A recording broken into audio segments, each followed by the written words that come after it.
Women Taking the Lead, episode 228. Try to put myself in a better place before I make a big decision or if something's not going the way that I want it to. So whether that be, taking, if I'm really heated, the 24-hour rule, get some sleep, just go for a quick run to get something out. Like, what can I do to be in a better place to make the best decision? I am fortunate that my jobs aren't life or death. So it can wait until tomorrow, almost always. So just remembering that, because we do kind of get caught up in that mania. So how can we stop that for a second and get in a good place to make a better decision? Hello, my name is Jody Flynn and welcome to Women Taking the Lead, where we are all about creating blasts of inspiration to help you overcome self-doubt so you can lead with confidence, integrity, and a sense of humor. Have you grabbed your copy of my best-selling book, Accomplished: How to Go from Dreaming to Doing?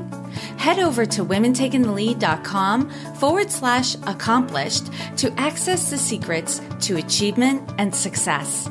Now, your future awaits, so let's get started. Hello, everyone, and thank you for joining us today. I'm here with Amanda O'Brien, who is the Director of Business Development at Flight New Media, organizer of Social Media Breakfast Maine, and co-founder of 1820 Wines. She is a work in progress, proud mom, and dog lover. She loves working with businesses and individuals to help them grow and connect them with the resources to reach their goals. Amanda, I have known you for some while, first from afar, and lately I've been able to get to know you better as a woman and an individual. But what I know from your bio is that barely scratches the surface of who you are and what you're up to. So if you could tell us a little bit more about you and your own humble beginnings. Sure. So I have a hard time talking about myself and writing bios. I guess I could add that to my bio.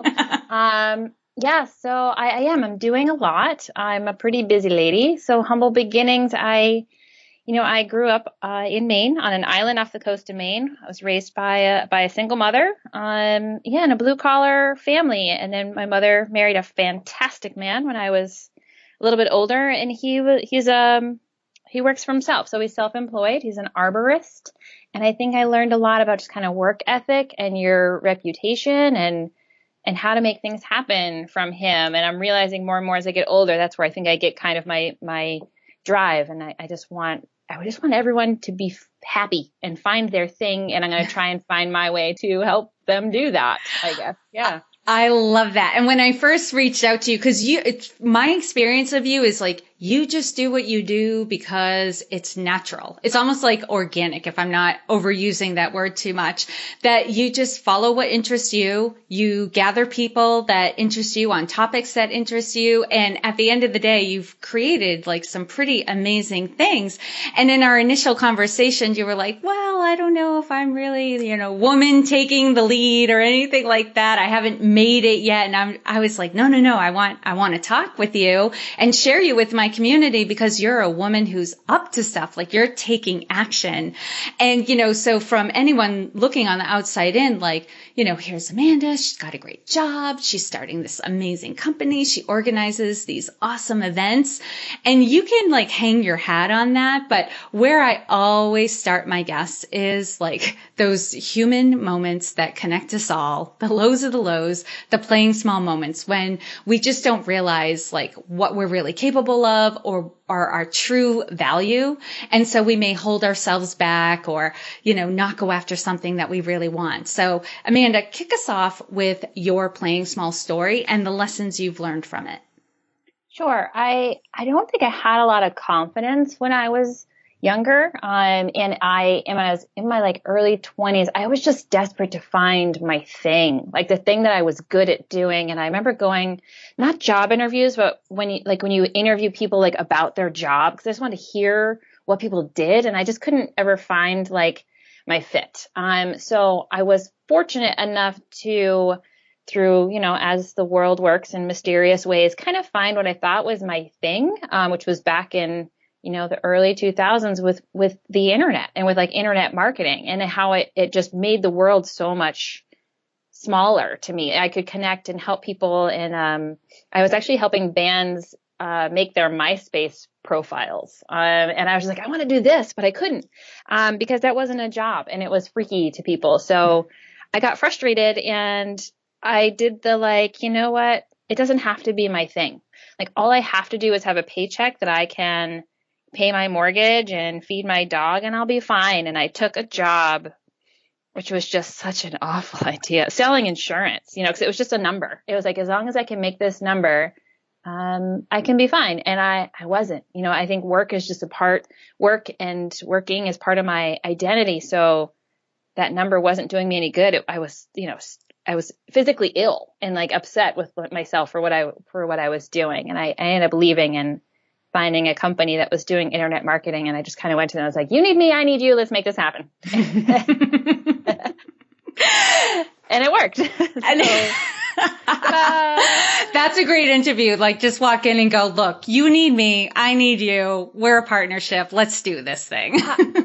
I mean, I just met with a woman a week ago who wants to move careers. And I told her that kind of that version of that story. And I've heard that with other people and coached them too. Like sometimes it's not finding the right thing. It's like, here's what I'm good at. And like going to a company and being like, I'm good at this. I think you need this. And it works sometimes, you know, especially in this space. Yes. And what I love about your story, it sounded like initially you were motivated purely on doing your thing, right? Finding that pure thing, but you couldn't get a paycheck from it. And then you like almost like the pendulum swung in the completely different direction and you went to selling insurance, which was not your thing, but it was a paycheck and you found yourself sick to your stomach. And for those of you who sell insurance, it's not to say that that's bad. It's to say that was clearly not Amanda's thing.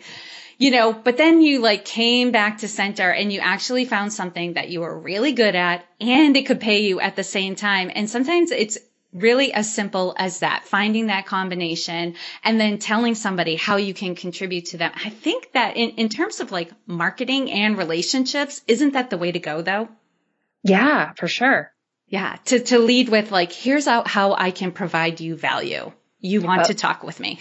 Yeah. I mean, and if you can tie that to numbers, then man, it's hard to say no, you know? So if people are in like, especially the digital marketing space, like if you can show them how you can, you know, get them a lead and what it'll cost, like that's power right there. That's powerful conversation. That is pretty magical. And I remember watching a presentation of yours where you were talking about SEO and analytics and numbers. And I don't know, about 5-10 minutes into the conversation, I was like, wow, this is beyond me.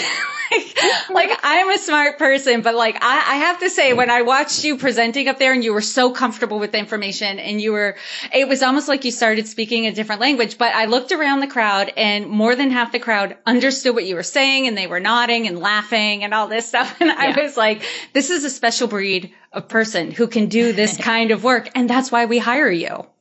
Yeah. And I think there are some people who are like, ooh, I have a magic wand and I did something crazy. And I'm like, more like, this is how it was done. All right, cool. Everyone agree? Like I want people to understand because I think the more people understand, the more they're going to be able to do on their own or even understand the value of what you did. So no smoke and mirrors here. Yes. You can explain everything you're doing. Nothing magical, but it is pretty advanced. I mean, probably not for you at this point. You're probably like, anyone could do this. But the reality is there's a lot of us on the other side who are going like, I don't think I want to learn how to do that. I would much rather pay you to do that. So, and that's where the money comes in. Yeah. I work with lots of businesses and that's funny. You know, I have that conversation a couple times a week. It's just like, you could totally do this, but you also have to go do the thing you're supposed to be doing. You know, if you're a roofer or if you're selling insurance or if you're starting your own business, like you need to do those things. So you could hire someone to do these things. Yeah. Why crack your skull trying to learn a new trick when you can hire out? I agree.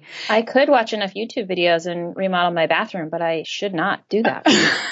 I almost did that one time with like doing something with the faucet and the toilet, like replacing it. And I like 2 hours in, I was like, this is stupid. I should not be doing this. And I hired somebody to do it and they got it done lickety slick. It was fantastic.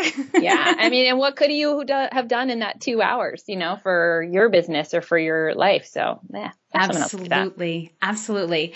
Now, Amanda, share with us another kind of story. This one is based around the wake up call or the aha moment, or it could be, I sometimes hear people say, oh, well, the universe like sent me all these messages until it finally hit me over the head. But however it came to you, there's normally, after that moment, there's that moment of action when you're ready to do something with the new information or new clarity that you've gotten. So, Amanda, if you could tell us what led up to your wake up call moment and the steps that you then took that led to your success.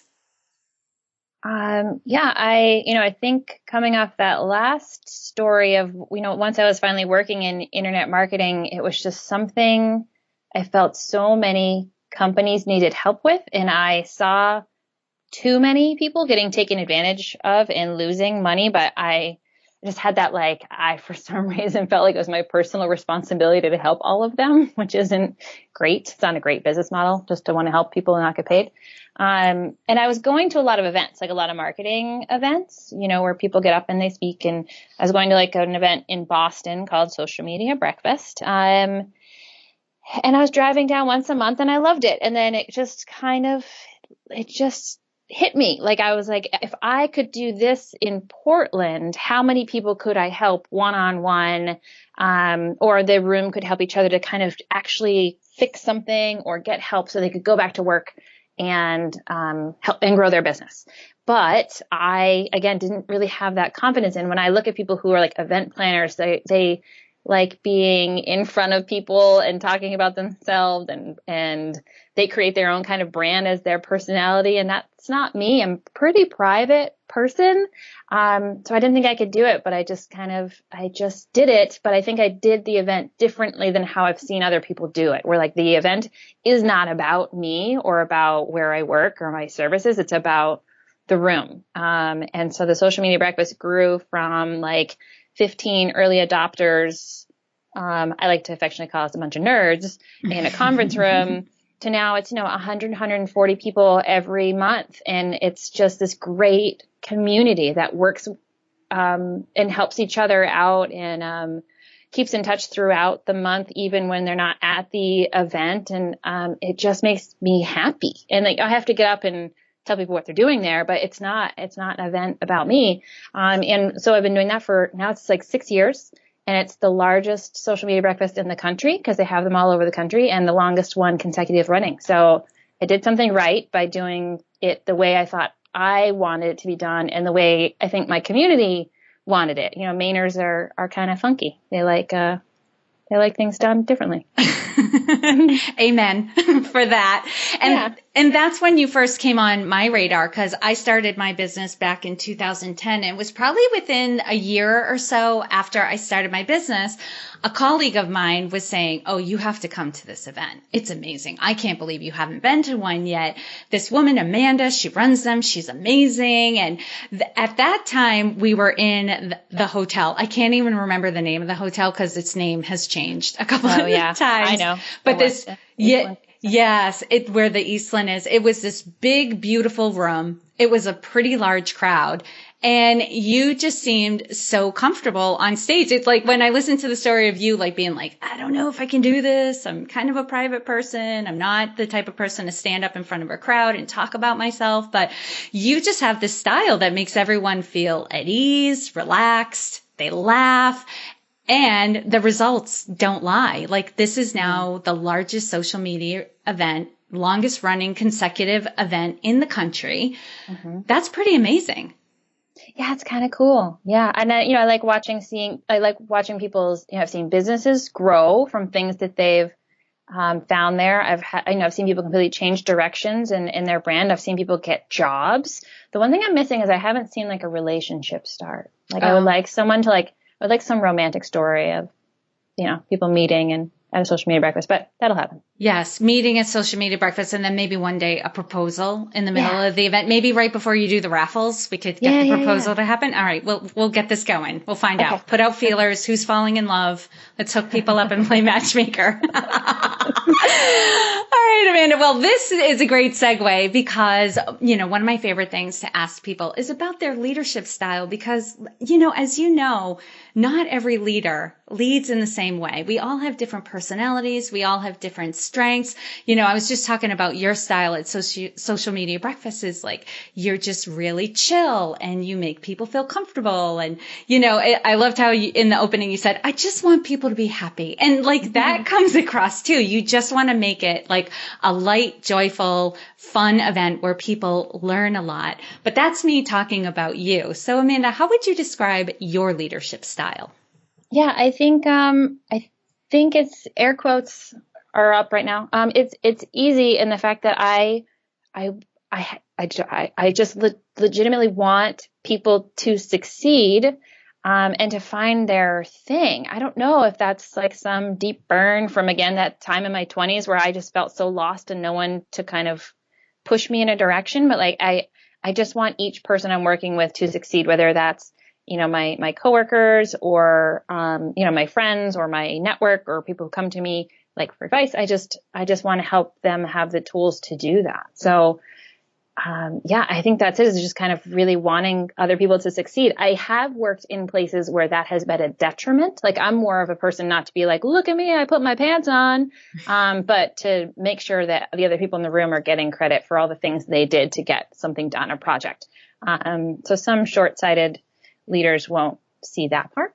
So that has hurt me in the past, but I really would rather have everyone else get the credit and everyone else kind of be learning and growing.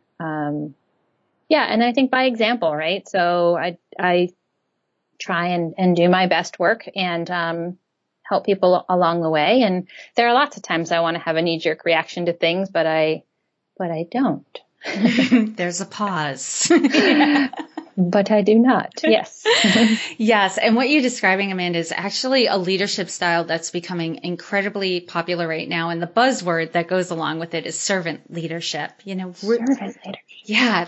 Write that down. Google it. I'm going to Google it. You're going to find tons of articles in Inc. and Entrepreneur and Fast Company and all of that stuff. But it's really, coming from the place of, as a leader, you are here to serve and help other people, but, not in like a, slavery type of way or burdensome type of way, but that you really come from a place of, my job is to make sure other people are succeeding, that they're happy, that they're growing, that they're developing. It's really focusing on other people rather than, I love how you said it, like, look at me, I can put my pants on, that sort of thing, but focusing on, am I bringing the best out of the people around me and supporting them and giving them the resources, and the support so that they can succeed and be happy? Sure.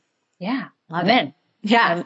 I'm so on trend right now. Dude, that's so great. You're already signed up. You're there. You're in. You're in the in crowd and you didn't even know it. Yeah. It's like when you don't change the way you dress yourself for 10, 20 years and you come back around in style every now and then. It's pretty great.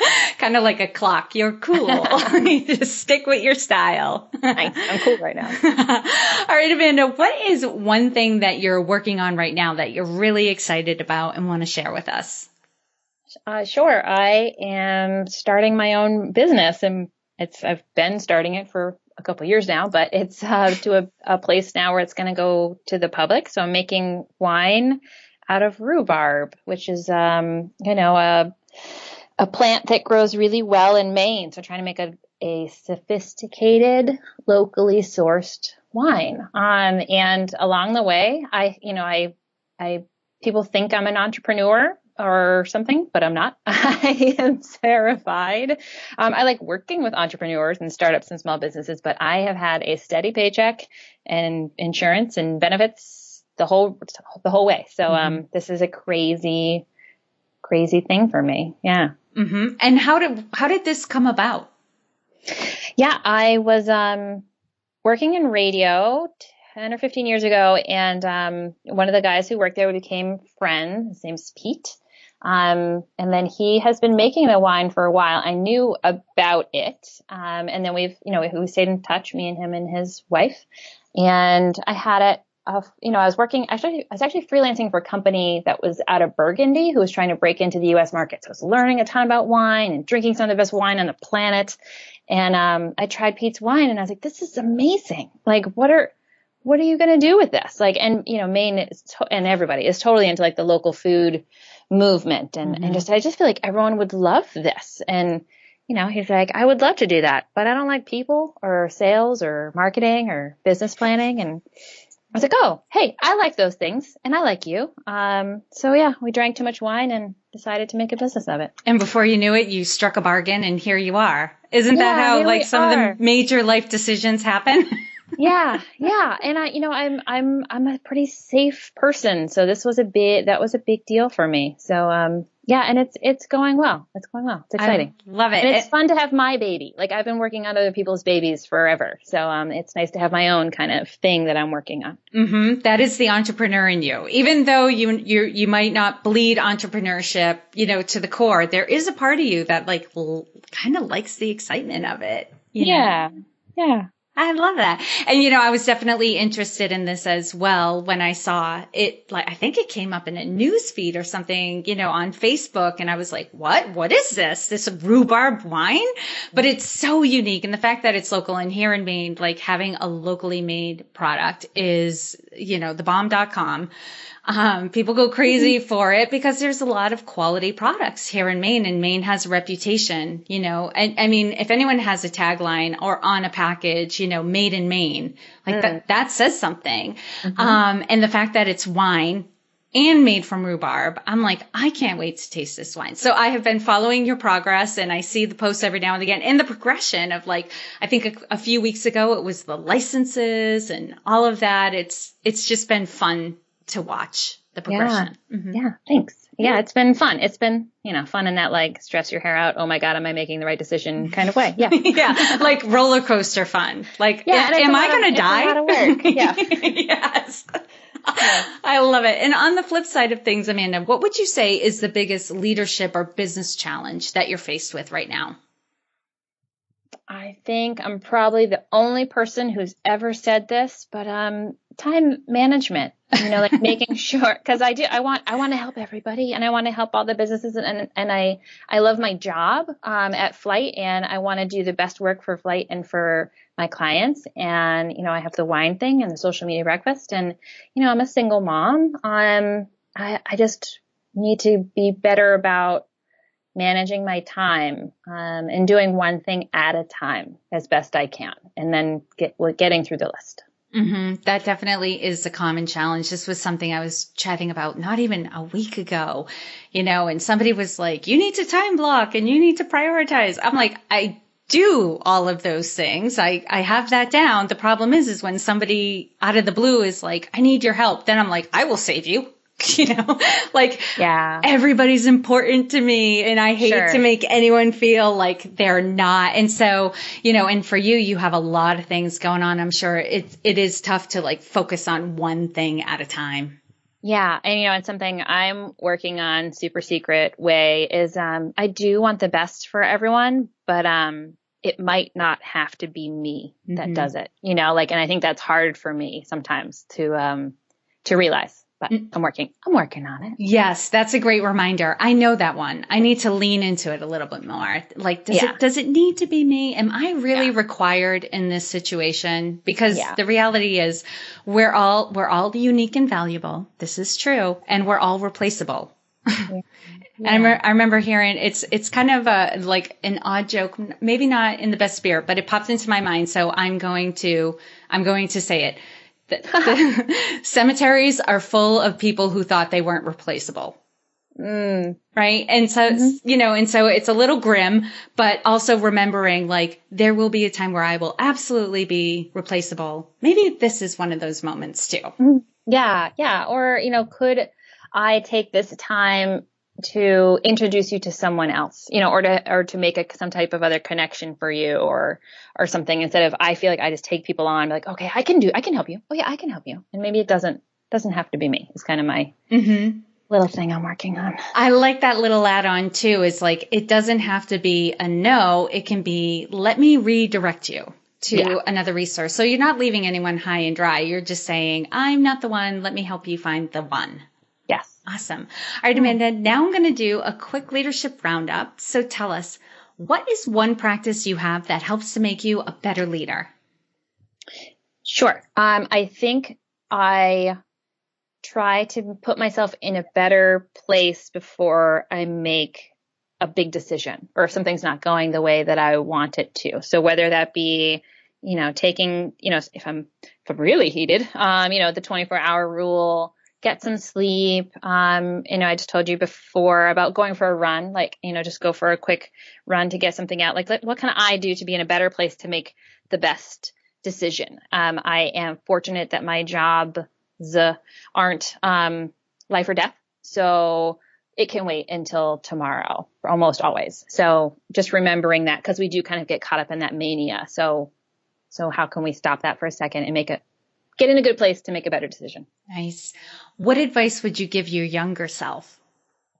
Oh, I wish I was more confident earlier, and just realizing that you can always be learning. You can always be moving forward, and it'll work out. I just wish everybody kind of knew that. I mean, you might not be right where you want to be, but what can you learn here to get you along the way? And share with us a success quote or a mantra and why it has meaning for you.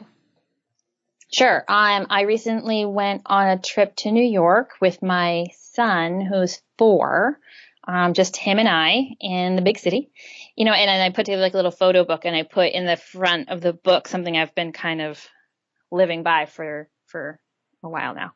But that in 20 years from now, you'll be more disappointed by the things you didn't do than by the ones that you did do. So I think I held myself hostage for a long time of I'm not ready for this, and I got to plan for this, and I got to save for this, and and then 10 years went by, and I had a lot of things I regretted not doing. So I just think we got to do it, right? Mm-hmm. Love that quote on that. There's that popular book about the regrets of the dying. Yeah. Yeah. And definitely talks about that, like living a life based on what other people wanted for us, not being our true selves, not doing the things that really interested us. So we have to remind ourselves that this is our time. This is the time to do it. And I love that you're capturing it in photos. Yeah. I let you do like that. I love photos. I'm a sucker for photos. I know. And I think that's why Instagram is blowing up the way it is right now. Why it's so popular is, I think we all are, I would say the majority of the population is very visual, and seeing things in photos just sucks us right into a moment. Yeah. Yeah. I went to a conference recently, and one of the speakers was talking about the more we advance with how we communicate, the less human we're getting, right? So, talking face to face versus talking on the phone versus email versus texting, the more convenient it is, the less personal it is. Mm-hmm. It made me think about Instagram as you can instantly be more a part of someone's day, right? And you can get you can get a feeling for them and for their day and what they're trying to do, and pictures say 1,000 words, right? That's right. Service. Love it. And lastly, Amanda, what's the best way for this community to connect with you? Oh, well, I think on Twitter, probably I'm Amanda_Pants. And then the rest kind of comes from there. I mean, so 1820 Wines is the wine company. Takeflight.com is Flight New Media, and social media breakfastmaine.com. Love it. And for those of you listening, I know you're oftentimes out for a run or you're in the car working out. So you can find all the links and resources Amanda shared in this episode at womentakingthelead.com. And Amanda, thank you so much for taking the time to inspire and enlighten us. We are all better for having met you. Oh, thank you so much for having me. Before we say goodbye, I want to give a huge shout out to Millie Welsh at ZebraLab Web Solutions. She does the hosting for the Women Taking the Lead website, as well as the SEO and payment solutions. So if you need help with any of these things, contact Millie at ZebraLabWebSolutions.com. Thank you all for joining me on Women Taking the Lead. And to strengthen you on your own leadership journey, I'd like to send you off with a quote from Marianne Williamson, so here goes. Our deepest fear is not that we are inadequate. Our deepest fear is that we are powerful beyond measure. It is our light, not our darkness, that most frightens us. We ask ourselves, who am I to be brilliant, gorgeous, talented, fabulous? Actually, who are you not to be? You are a child of God. Your playing small does not serve the world. There is nothing enlightened about shrinking so that other people won't feel insecure around you. We are all meant to shine as children do. We were born to make manifest the glory of God that is within us. It's not just in some of us, it's in everyone. And as we let our own light shine, we unconsciously give other people permission to do the same. As we are liberated from our own fear, our presence automatically liberates others. Again, thank you for joining me, and here's to your success.